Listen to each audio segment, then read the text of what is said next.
horoscope today said to be flexible. I didn't expect I was going to have to walk and chew gum. I'm using my iPhone for Zoom to see not much right now. I'll see pictures of everyone later, and my computer to see the words. So bear with me. Good morning.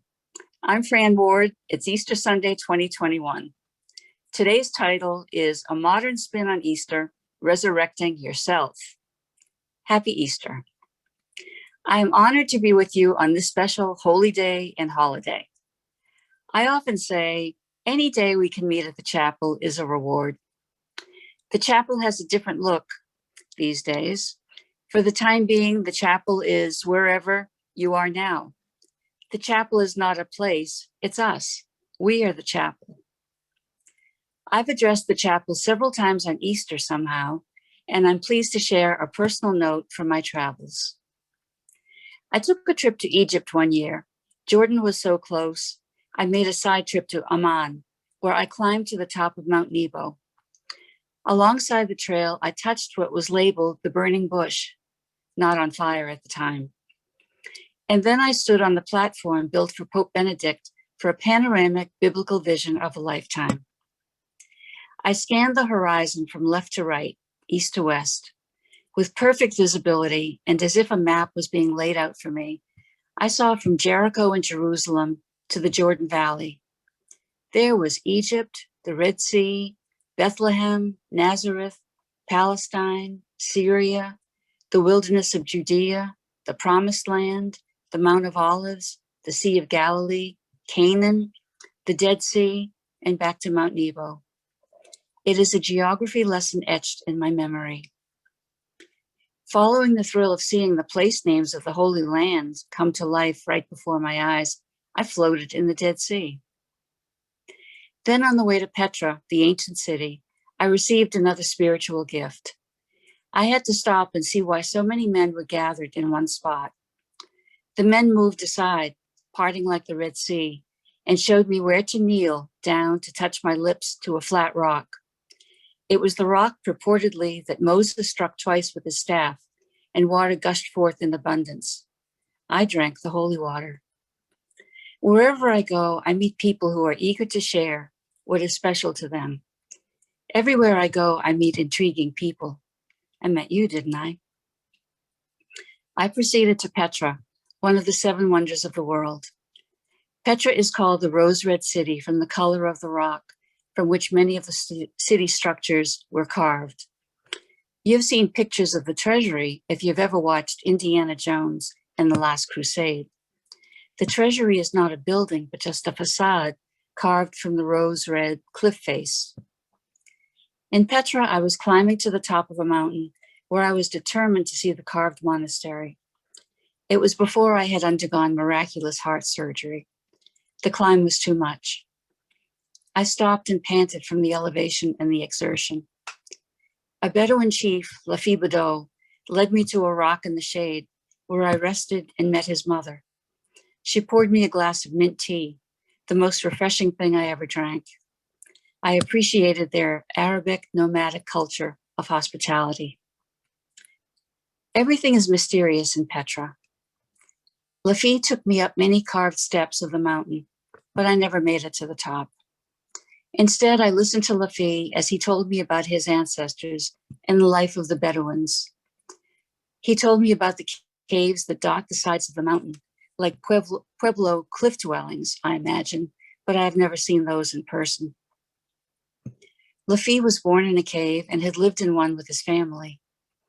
Whole families lived in them until recently when King Abdullah built a residential city for the Bedouins, where they now live in houses, not tents. The Bedouins come to the historic district to work each day as tour guides, souvenir salesmen, waitresses, and camel, horse, and mule tenders. My first donkey ride was through the desert with a smattering of palm trees up to his city. I felt like Mary in the wilderness on the flight to Egypt. I still communicate with Lafi. Just yesterday, he sent me the video of an Arab song with the backdrop of the treasury. But he had wanted me to be his second wife. Wife number one is still in the household. I'm not the second wife at the same time type. I could change, but I don't want to. You should never change because someone wants you to. Change only when you want to. On to the caves. I love caving. I used to go every weekend in Virginia or West Virginia. Caves can be vertical or horizontal, wet or dry.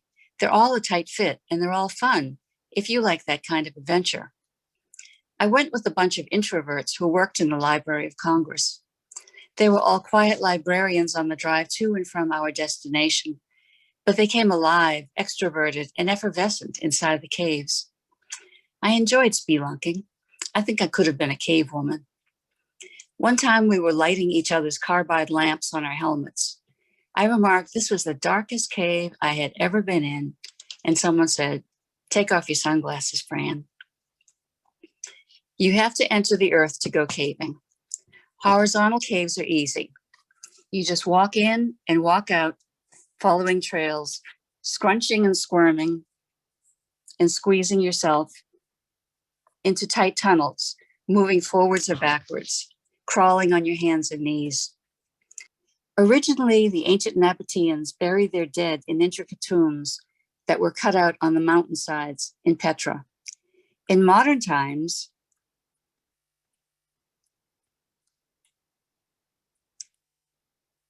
every generation of a line of family, living and dead, occupied a cave. The dead were buried in the caves in open pits, making the cave a mausoleum. The holes were filled in to make the floors level for living quarters, where a family lived amongst its ancestors. I was eager to climb to and enter the horizontal caves in Petra. When I entered one particular one, I was flooded with the powerful feeling that I was St. Joseph of Arimathea reincarnated. He was the man who donated his cave for Christ's burial. The crypt in Washington Cathedral is the chapel of St. Joseph of Arimathea, with a mural of him entering the cave, holding the Holy Grail, the last time it was seen before it became the object of the Crusaders' quest. I had a flood of past life memories and was overcome with all the emotion of the holy 3 days from the Last Supper to Easter. I've been in caves in Mexico that are connected to caves in the US. It's the same in Jordan. I just knew they were connected to the caves in the Holy Land. The connection is proven. They're used by gun runners. Spiritually and culturally, there is a connection. It was a religious experience for me there. The caves are connected, and I know the mountains of the world are also connected in spirit. One morning in Petra, I saw the sun rise over the mountains. The wind was howling and whistling, and I had a flashback in memory of another religious experience. I was in Barcelona, Spain, and had taken the long bus ride to see the Black Madonna in Montserrat, the Virgin Mary carving with a jet black face, but the wood she is carved from is not black, and she was not patterned after anyone from Africa. It's a miracle and mystery why Black Madonnas exist in several countries. I was there with a zillion other pilgrims from all over the world. It was Easter Monday, a holiday in Europe, so there were more people than usual, and Holy Mass was being conducted in the Basilica. I wasn't allowed to walk up the steps leading over the altar where I could see her from downstairs, seated on her jeweled and carved throne. I was so upset and disappointed. I went outside and cried and wailed. Everyone looked at me. Then a priest from some country leading a line of pilgrims smiled at me and started to sing some hymn. Everyone in line joined in singing the song in their language. It was beautiful music. Then they each came from the line to hug me and kiss my hands and dry my eyes. I was overcome. They would see what I came to see, but I was given the best souvenir. Walking to the bus, still dazed, the wind was howling on the mountaintop. I looked up and I saw the rock formation had the same outline as the Black Madonna. She was inside and she was outside. No tears of sadness now, just joy that I saw the real Madonna after all. And in the mountains in Petra, I saw and I heard and I felt the universal connection again. What does any of this have to do with my promised theme of resurrecting yourself? Christ did it, alive, then dead, then alive. the greatest makeover of all time, the greatest miracle of all time. Can we do that? Maybe. I digress now to give you two slogans. One from the Depression. Use it up, wear it out, make it last, do without. It doesn't pertain just to consumable goods. What about us? Use it up. Isn't it time that we used up the old me and let the new me have a turn? Wear it out. Haven't we worn out some weary excuses? Let's get on with the new program. Make it last. We can keep anything of value. Keep the good, toss the toxic, and do without. Enough is enough. Enough overindulgence. Use it up, wear it out, make it last, do without. The other slogan is more current. Reduce, reuse, and recycle is a variation on the same theme. Let's focus on the strengths and toss the weaknesses. How is any of this spiritual? The spiritual is the unseen. We can call on the unseen to help us refashion ourselves. Trust the life and messages and experiences you have been given and guided through. Pray, meditate. Prayer is asking, meditation is listening.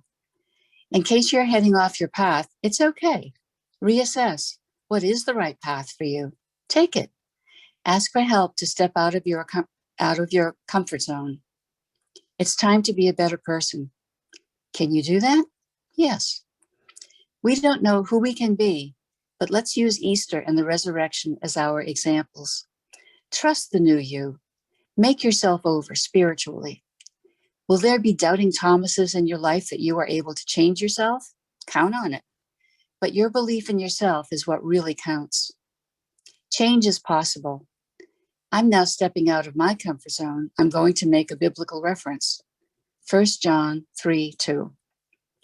Beloved, now, children of God are we, and it was not yet manifested what we shall be. And we have known that if he may be manifested, like him, we shall be, because we shall see him as he is. The egg has been a symbol of Easter and the resurrection for ages. I propose a spin on the symbol of Easter, the Easter basket. We don't ever know what is inside, but we think outside the box or outside the basket. Once we look inside the basket, the surprise is over. Whatever is in the basket symbolizes the new, repurposed you. Take your imaginary basket home. I'm giving one to everyone. Imagine it. Think about the possibilities of what's inside. Who do you want to be? You can be it. Don't choose someone else's life. Choose the next and best version of you. This is the real deal promised by the greatest makeover artist of all time. We shall see him as he is. We shall see ourselves as we have become. We can resurrect ourselves in this lifetime for this lifetime. I can't wait to see who we are. Thank you.